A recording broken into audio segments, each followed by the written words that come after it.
मैं इस मुकदमे का स्वागत कर रहा हूँ, कोई तो डरो। मैं तो नुका रहा कि इस तरह के रंगदारी के मुकदमे 1000 लिखे जो मांगे राम त्यागी घबराने वाला नहीं। 80 समाज की बेटियां थी, हमारा गरीब ब्राह्मण का लड़का था, चौक को तो गोंद को मारा। अगर उसकी लड़ाई मांगे राम ने उठाई और उस पर मुकदमा लग रहा है मांगे राम पे, और वहां बच्चे जो निकाल दिए गए थे, लेकिन खुशी इस बात की है ना तो इस पर टोल है और ना वहां से जो है ना इसके कर्मचारी कहाँ से लिख रहा मेरे कर्मचारी, मेरा टोल तो वहां अक्षय वालों का, टोल तो NHI वालों का है। और मुकदमा जो लिखवा है, मुझे यहाँ के जिलाधिकारी और SSP से पूरी उम्मीद है इसमें ठीक ही होगा। हो सका झोटा जब वजन खंचो ना तो गोड्डी ढाएगा और जाएगा, बुग्गी कहीं पड़े और झोटा कहीं पड़े, तो हो सका कुछ होना हो जाए। और हम तो तैयार है भाई, हम तो तैयार बैठे अपने पूरे समाज से, जो गुज्जर समाज भी है इनके भी नाम ले रखे। मतलब इन्होंने भी वहां अगर बच्चों की लड़ाई लड़ दी, गरीब मजदूरों की, तो इनको मुकदमा। और हम तो तैयार बैठे पूरे समाज की साथ में, हम गिरफ्तारी देंगे और जेल भेज दो। पहले SC/ST का फ्री बिल्कुल फर्जी मुकदमा था वो भी। अच्छा, पहले आपको दलाल बताया गया, अब इस तरह का मुकदमा। अब एक बात बताओ भाई, दलाल तो हमें तो पता नहीं दलाल की परिभाषा क्या हो, हमें तो इतना पता। और यहाँ के जो मंत्री और विधायक में है, इन पर अगर 10-10 लाख की संपत्ति है, 1000 करोड़ की हो रही है, पता नहीं मांगा दलाल है कोई हो रहा है और कहाँ से आएगी। मतलब हम तो एक दलाल अगर आवाज उठा रहे 1000 पर दलाल को 1000 पर मुकदमा लगाओ।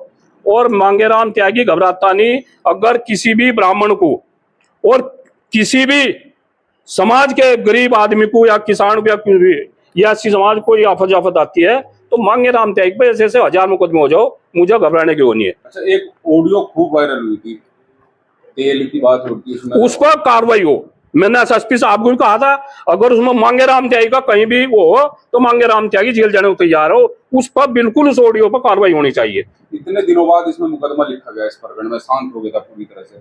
वो सब सोच आगे हो या वो बचपन ऐसा हो जाए को कागज लड़ जाया करो, तो वो लड़ गया हो वही, और भाई वही आए फिर लिगड़ गया वही कागज है। 1 महीना पहले 18-19 की रात में केस हुआ और 20 तारीख की FIR लिखी और इसको मुकदमा लिख दिया। और देखो ताज्जुब किसकी अनभिज्ञता को हो, प्रशासन की हो या विनोद मलिक की, कि मेरा टोल मेरे कर्मचारी, ना उसको टोल ना उसके कर्मचारी तो मेरे वहां से वही में पहले वाले काम कर रहे हैं, मैं ही करेंगे, किसी की माँ में हिम्मत नहीं कर वे लिकट जा। और ऐसे मुकदमे कितने हो जाओ जेल हम जाएंगे भाई, क्योंकि सभी लोगों की हर पूरे पश्चिम उत्तर प्रदेश था सभी की राय बढ़नी इकट्ठा होकर योगी जी को पता लग जाएगा 27 में कि भाई हाँ तुमने इन समाज को गुज्जर और ये SC समाज और त्यागी समाज जेल भेज दिया था, तो उन्हें भी वो लग जाएगा। आप बार बार कह रहे 27 में देखें कि सपा के लिए काम करेंगे क्या? सपा का तो इससे पहले इलाज होगा। इन्हें तो मतलब वहां रायबरेली रामपुर तो दिख रही, वहां तो जा रहे हैं। सपा बसपा और कांग्रेस वाले एक नहीं गया। देखो कमाल जितने डर रहे विनोद मलिक से, एक जनप्रतिनिधि ने गया और लोगों का करे छींक आ जाओ कहीं। एक ने एक दिन एक्टर के उसमें दे रखा था, एक्टर को छींक आएगी तो इनके जनप्रतिनिधि उसको लिख रखा था। और बिन पांडे चाको तो गोंद को मार दिया, उसका नहीं ना दिख रहा, मर जाओ थारा मान जाओ, कुर्ते काट दो, वो बाल बटम पार लो और ऊपर वैसे कुर्ते पारो जो तुम नेता समय चमको। तो गिरफ्तारी कब देंगे आप? गिरफ्तारी तो मैंने बात कर ली अधिकारियों से और आज ही मेरी कमेटी बैठी है और इस पर करेंगे, SSP ऑफिस पर जाएगा, बहुत जल्दी गिरफ्तारी होगी और पूरा प्रदेश देगा भाई।